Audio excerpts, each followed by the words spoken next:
How's it going, y'all? Valkyrion here. Just a real quick video. User by the name of Jastrov, if I'm saying that right, asked me to compare my Electrum Sabers to the CFX board custom saber shop saber that I've got, and kind of just compare it and give some insight on that. And so I answered him in the comments, but I figured I'd make a video too, because I know that that's a question that comes up a lot. So I'm going to do 3 sabers here real fast, just quick comparison, and I'll talk a little about them. I've got the Electrum Aegis, an Electrum Remnant NeoPixel, and then the custom saber shop MHS saber that I've built with the Crystal Focus 10 board and the CFX board. So before I get started, just a quick thing about Electrum. There are some bugs. You probably hear them as I go along, and I'll talk about them as they happen if they do happen. They're really good about firmware updates throughout the normal course of a year. I've done some research. Like last year, they were popping updates all the time. They were fixing bugs. I know right now they're super busy still with all of the Christmas rush stuff and all the Star Wars interest. So it's really hard to get any firmware updates if they're all building sabers. So I understand that, and I'm sure that it's coming soon. But that being said, boot sounds sometimes don't play all the time. So you'll turn it off or you'll turn it on and you'll hear like a little psh or nothing. It'll just light up. Sometimes the boot sound plays just fine. It's just a little glitchy.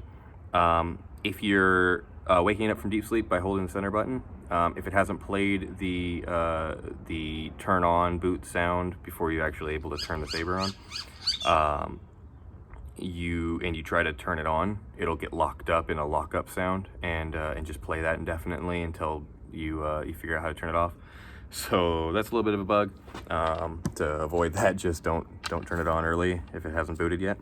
The clash sounds when you hold the clash button down, or whatever your auto lockup or whatever. That's what I'm talking about. Your lockup sound. Sorry, you hold the lockup button down, or you do the auto lockup.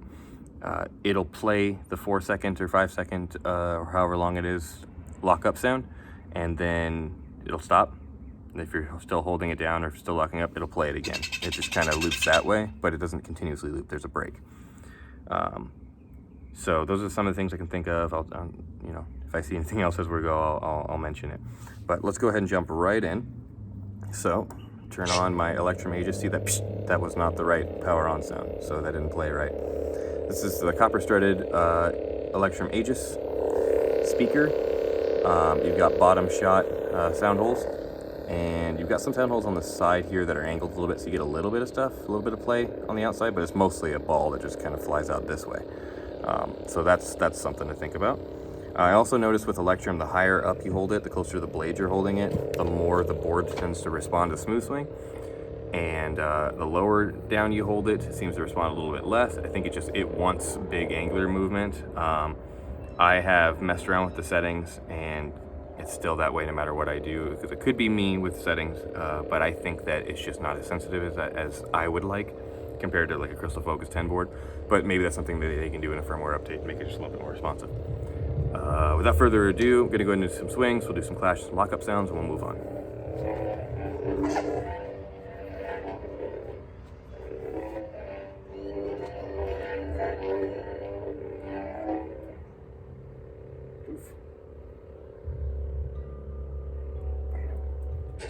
Hurt myself. These struts can be sharp a little bit, so just depending on where you're holding, you might want to just be careful. I love the way they look, and I wouldn't want it to look angled or ground down, but at the same time, for holding it, they're not the most comfortable things to hold on to. I do have to say that.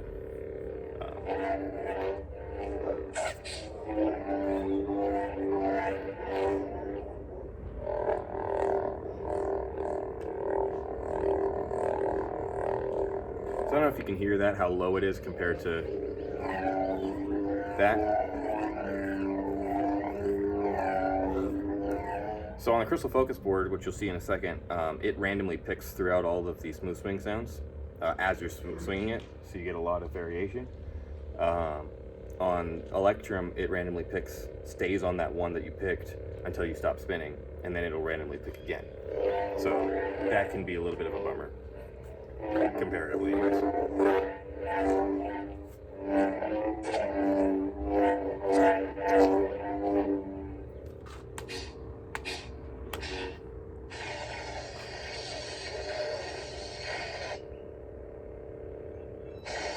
That's what I was talking about, where it cuts out and then it starts up again.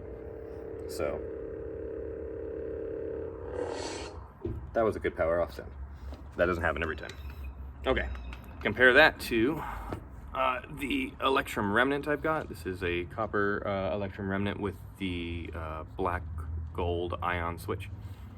NeoPixel, so it's going to be the brightest out of it all, set to green to be super bright. No bottom holes, lots of side holes. So a little bit different sound property. Also, the speaker sits farther back. I'm going to say it sits kind of here-ish, kind of right where the cover deck is, right about there. And so you've got a little bit more resonance chamber here, so it can be louder. Depending on your settings, you can change the treble, mid, and bass to get it to kind of fine-tune how you want it to sound. I would say this is probably louder, maybe a little bit more mid-rangey. I don't know if it's as bassy, or probably it should be more bassy, but I think wow, I said right now it's a little bit brighter. But and that boot sound didn't work very well again.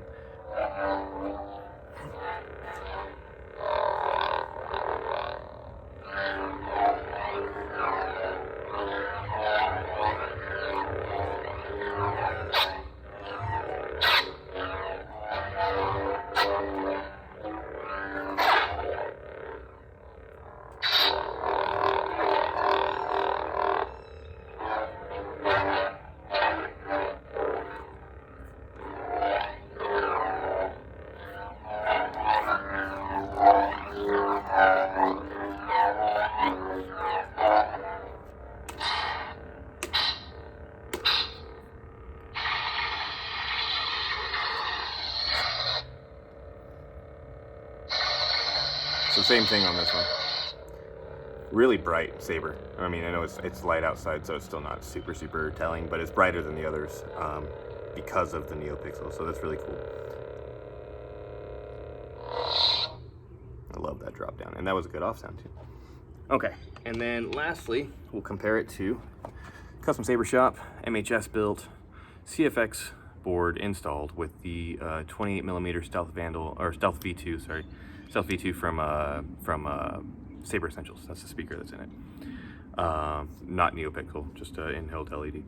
So we'll go ahead and start this up, and you'll be able to compare that as well. Some things to listen to: the random changes between smooth swing sounds. So you'll hear the lows and the highs kind of happen simultaneously on top of each other, and a little bit more responsive there.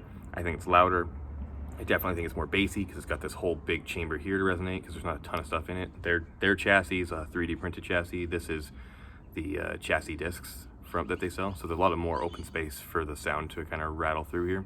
And there's a good chunk of space here for sound to reverberate out of before coming out of the bottom holes. So no side holes, just the bottom holes. And lastly, the lockup sound will play indefinitely. It'll loop. So we'll compare that.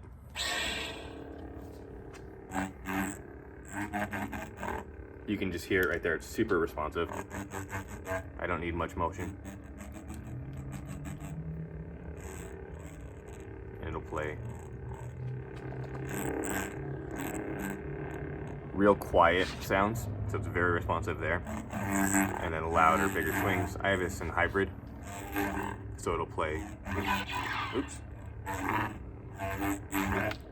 Swing sounds will come through as well as a smooth swing. And yeah, you can definitely hear it is bassy. These are all the same font. This is all Shatterpoint by Madcap.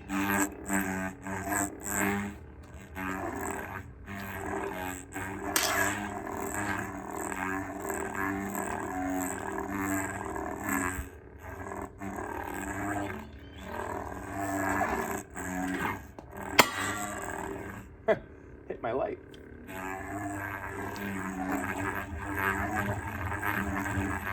You can hear those loud tones come, or the low tones come in with the high tones, so you can kind of hear it all there.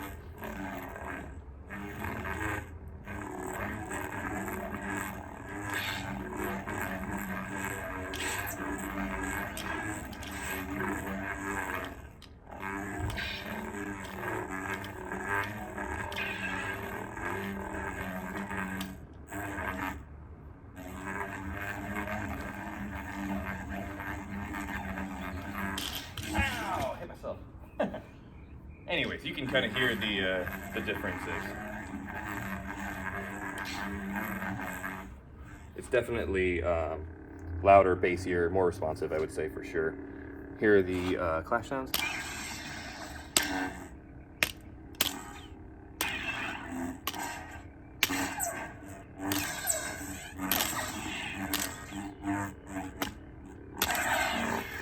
It'll also play clash sounds and smooth sounds. On the Electrums, it seems to only play clash or only the smooth sound. So it doesn't really layer on top of each other, but you can hear them both playing together. Here's lockup.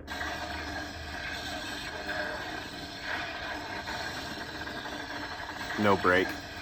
You can hear that.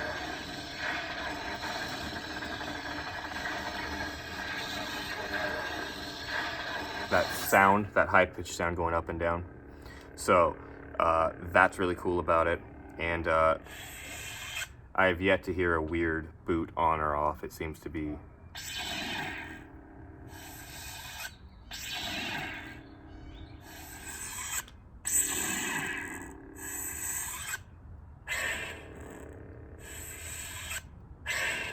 yeah, no problems. So all things considered, compare it together, I think we can probably all agree that the CFX board definitely has an edge. The smooth swing is smoother, it's more responsive, there's a lot more dynamic range. The lockup sound plays indefinitely, it loops. The different smooth swing sounds kind of interplay together. You can hear the lows and the highs on top of each other and individually as well. It's the better board. Just, you know, no playing around about it. It's a better board. It doesn't have a mobile app. You can get it set up because it uses Rice. So if you put a Bluetooth module on it, you can use an app using the Rice software. You can use an app on your phone to make changes on the fly, so that you can set it up that way. It just takes a little bit more work, but it's possible. Different app than the Electrum, of course, but when you have it plugged in the computer, you get the SD card in the computer, everything's 100% customizable. Every font, every setting on the Saber itself, it's all 100% customizable. The Electrum is very customizable using the app, but it's not as customizable. You can't get in there and change every little value to exactly how you want it. And that might be great for some people, it might be not so great for others, just, you know, that's a personal preference thing. I love the Electrums, they sound great, they work great, they're awesome sabers. The speakers aren't nearly as good as the speaker I've got in here, and the board is definitely, you know, it's good. It's definitely mid to high grade as far as a board goes, but I wouldn't call it top of the line comparatively. That's just my honest opinion on it. Now, I think that it's gonna get there real quick. I think it's got the potential to be, you know, right up there with CFX. I think that, you know, Plector Labs builds boards, and so they've got all the time in the world to roll out updates and continuously make better boards and do better firmware. And Electrum makes sabers and boards. So they have to split their time. Their very small team in Canada has to split their time between designing and then machining and then installing and then shipping and customer service, and then also working on their own board and their app and all of that. I mean, it's a lot. And building NeoPixel blades, building their own blades. I mean, there's a lot going on for a small team. Totally understand why their firmware updates are slow right now and will be slow for a bit. They'll catch up. They'll try to do the best they can. Guarantee a lot of things I don't like about it right now will be fixed by the end of the year. Almost 100% guarantee you that. So not knocking Electrum at all. They do great work. Just comparatively, I think that the CFX definitely has an edge. So that's it for me, guys. Hope that helps you guys kind of hear the differences and be able to compare it yourselves. Help you make the decision. I think bottom line for me, based on my journey so far, and I haven't played with Profi, and I know you can do crazy things with Profi, but that's a lot of technical work that, you know, I don't have time to learn how to code a board exactly like that. I know it's not quite coding, but there's a lot that goes into customizing a Profi compared to just CFX. You can plug and play and change a value or two here and there until you're happy. But I think, like I was gonna say, the best solution right now, if you want the best of the best, you want to get a Saber Essential speaker, whether it's the bass speaker, or the Stealth V2, or whatever. You want to get a high quality speaker like that, even if it's a different company. You want the best speaker you can get. And I really like the design that I've got here with my custom saber shop. because I've got all this space back here and up here for the speaker to reverberate. So I think a sound chamber in your build is very important. And I think CFX is the best board out there right now. You know, I know people love their Profi, and I'm not going to say that, you know, Profi probably is better than CFX if you can get in there and customize it how you want to. It's open source and all that, so that's great. But as a install, turn on, good to go type of thing, yeah, Crystal Focus wins. That's for sure, I think. But again, nothing against Electrum, just apples to apples. The Custom Saber Shop build that I've got definitely has an edge. That's it for me, guys. Thank you very much for watching, and I'll see you guys next time. Cheers.